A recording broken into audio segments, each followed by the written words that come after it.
Let's talk about risk-taking. Ride or die. Like, if you don't risk, you don't drink champagne. So you work hard, you play harder. That for me is risk-taking. I never regret. I think that anything that's done is done for a reason, and anything that happens in your life happens for a reason as well. So regrets, fuck regrets.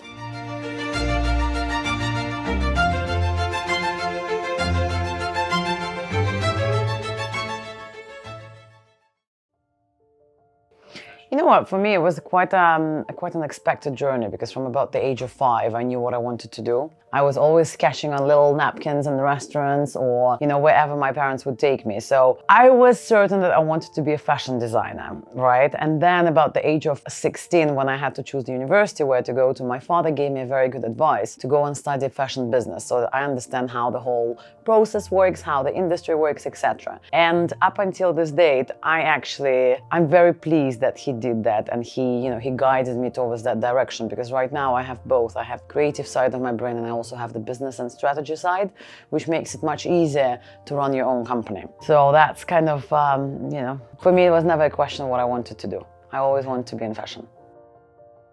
You know what, the interesting points was the fact that I wouldn't stop. I was like constantly, wherever we went, I was just sketching. It was dresses, whatever it was, dresses, skirts, whatever it was at that point of time. I went to Istituto Marangoni, which is an international fashion university, and I did fashion business bachelor's course, and then I graduated and went to Regents and did my master's in luxury brand management. And while I was doing my master's, I was preparing Pritch, actually, because it was one of the graduation projects that I worked on. So Pritch was born while I was still in uni, and that was over 10 years ago, and I'm not revealing my age.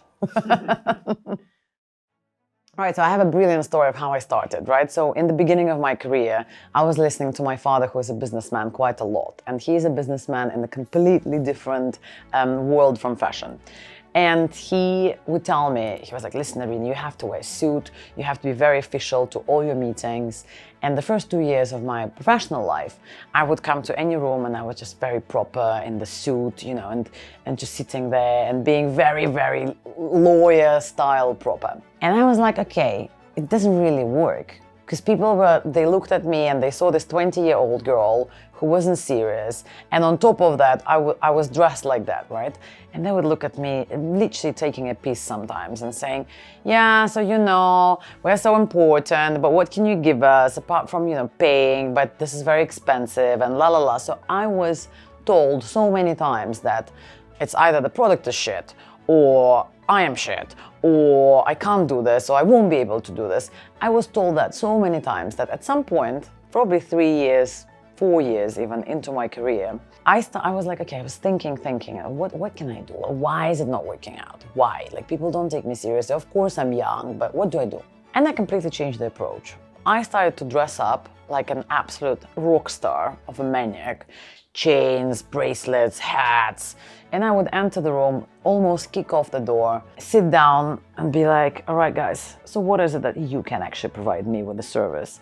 And I can tell you that this approach and this sort of mind change inside of me completely changed the reaction of people. And it was a pure, very simple psychological trick that I decided to use, right? And up until today, this is that sort of, once you read the room, once you understand the room, obviously sometimes you have to say how important other people are and how incredible they are, and listen with an open mouth. However, you should always remain confident, and actually, even if you're not, just play that sort of a game, especially in fashion, because it's a very, very, very tricky industry to work in, and it is very cutthroat. So I think that story from my beginning of my career is something that still runs and something that still helps me today with that particular approach. I was about to close down the company about 3 times during 10 years. First time was about 5 years ago, when just nothing was working out, and I was so stuck in that mentality that nothing is happening, nothing is working, nothing is going the way I wanted to go. And I almost psychologically forced myself to believe in it, because I was constantly 24 hours a day thinking about the failure rather than focusing on what I've done and what I've achieved. So, and I think that for any entrepreneur, whoever runs their own business, it's a normal state, because unfortunately, we don't really praise ourselves a lot or even enough to say, actually, this is what we have achieved, this is what I've achieved, this is how I got here, this is what, this is where I was and this is where I am today. Maybe it's only me, but I doubt it very much. I'm pretty sure that a lot of entrepreneurs would look at themselves and only focus on negative things and always think, oh my God, I haven't done enough, or I haven't worked enough, or you know what I mean? And we don't really look at ourselves in the morning, every morning, and say, oh yeah, I've done great. And it really takes some time to adapt yourself and adapt your behavior to really look in the mirror and say, you know what, actually, girl, you've already achieved quite a lot. Yes, you have, different challenges and you've struggled through this and through that. But at the end of the day, I think that what really has helped me throughout the career is to really be able to shift your emotional state from looking at very negative, not negative, but some things that you can't or you haven't achieved, to look at positive things, what you actually did. There were a lot of challenges, and there were times when I was really close to closing it down, especially during pandemic. But luckily I have my team that supports me. I have my family that believes in me. I just keep going. You just keep going, because at some point you're like, okay, another challenge. Fuck it. Some problems, sometimes my team comes to me, Arina, we have a problem. And I'm listening to this problem. I'm like, guys, this is not a problem. Like, there is always a solution. And I think that that's the difference when you run your own business and when it's not your business. You kind of adapt to just deal with problems on daily basis, on hourly basis, on minute basis, really. Because every single day there is something. Even if everything is going according to plan and even if everything is great, there is always something.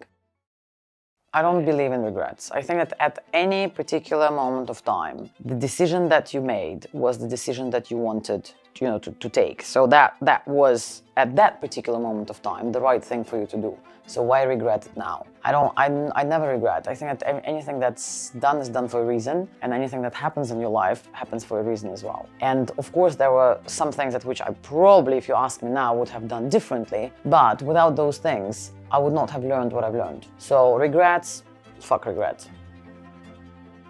If there was anything I could tell myself when I was 20 years old, is probably go and work for someone else first, see how the industry works without having a very expensive and very long and painful education sponsored by your family. If you ask me if I do regret this 10 years of experience in my career, I would say absolutely not, because I don't think that I would be able to learn the same amount of things I've learned and get the same amount of experience, meet the same amount of people, have the most beautiful, incredible, unforgettable memories like I've had within the past 10 years running my own company. I wouldn't be able to get the same working for someone, for sure. And also the same level of emotions. And I went from being super excited to being burned out and being in hospital to, there is such a vast amount of emotions that you go through as your own boss and as the business owner, that for me it's exciting. For me it drives me. And sometimes, of course, it's extremely hard, and of course you just want to go die. But it's definitely worth it, because it's that drive, and I think it depends on the personality of people. For every single downer, there is a big upper as well, and you just need to accept it how it is and accept it as a balance. It goes like this. It will never go like this or like this or like that or like that. It always goes like tick, tick, tick, tick, tick, tick, tick, tick. So I think that's the most exciting part of being an entrepreneur, and the biggest challenge. Let's talk about risk-taking. Ride or die. That's it. So in my culture, there was a saying, if you don't risk, you don't drink champagne. So you work hard, you play harder.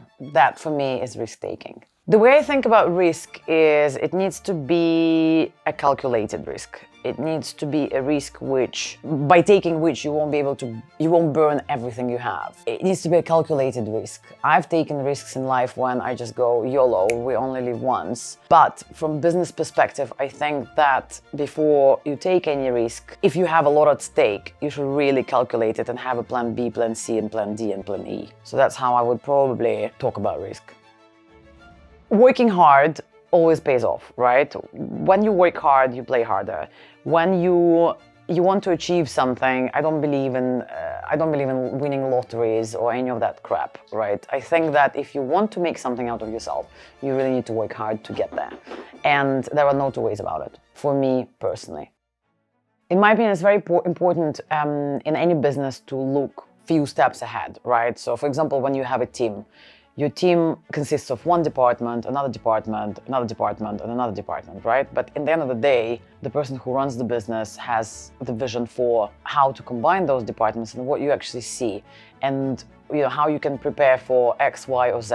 And I don't think you can be prepared for situations, but you can definitely be better warmed up to them. You know what I mean? You can have the thoughts, and that's why I think it's very important in business to be very open-minded. If there is a situation which you have never envisioned would happen, or if you have those sort of borders within you that stop you, you will never be able to get outside of those borders.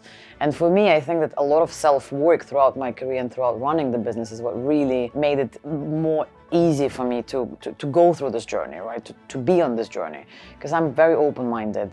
If I meet someone, my mind is opened, and my brain starts to connect the dots. And how can I introduce this person with this person? How can I make a project based on that, or with that person? So it's always like, it's almost a strategic way of thinking.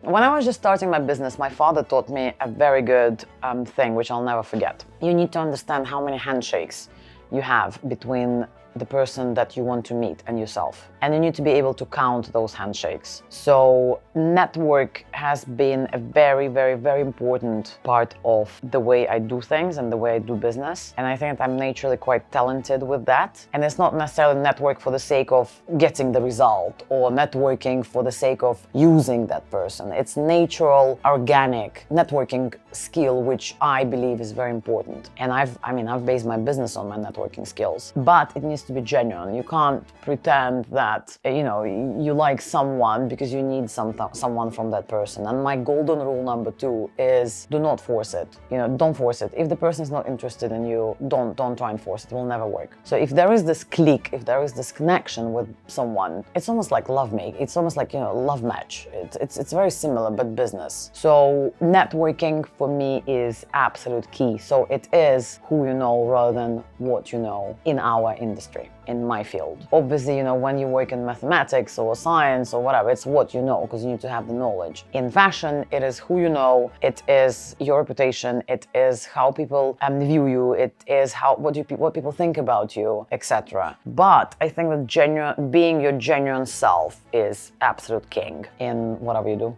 and whatever industry you're in. Of course, it is important to have good product, and of course, service is also extremely important.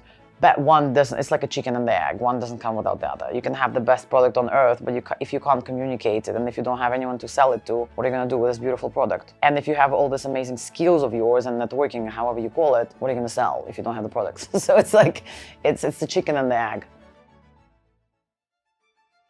There are key things when you start a fashion brand, which is what I would use as advice for whoever is starting a brand or a line or whatever it is. Number 1 is have a DNA figured out. So the DNA needs to be around 3 words. So you should be able to explain what Pritch or XYZ is about in 3 words. For us, for example, it would be leather, it would be London, it would be duality. So and whatever strategy you develop in terms of marketing or sales or social media, it needs to flow around those 3 key words. And that is very, very important. And you should be able to review those 3 words on an annual basis. So you always go back. If you have a question, which magazine to advertise in, you go back to those 3 key words and you say, right, do our clients care about London? Okay, then in our advertising campaign, we should have, I don't know, I'm just thinking out loud, but Big Ben here on the picture, or something that brings that association with one of those 3 words, right? So that's piece of advice number 1. I would also say that you need to understand who your client is, which is very important, who you're targeting, because it's one thing to create all sorts of beautiful products, but the most important thing is who you're going to sell it to.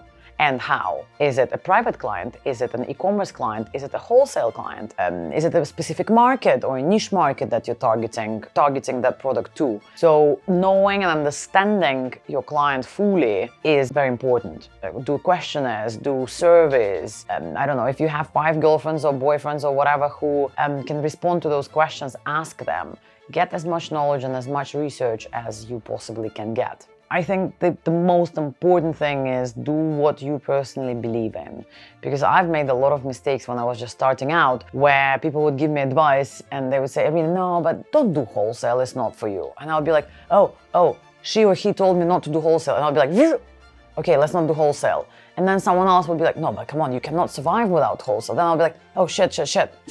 Let's go do wholesale again.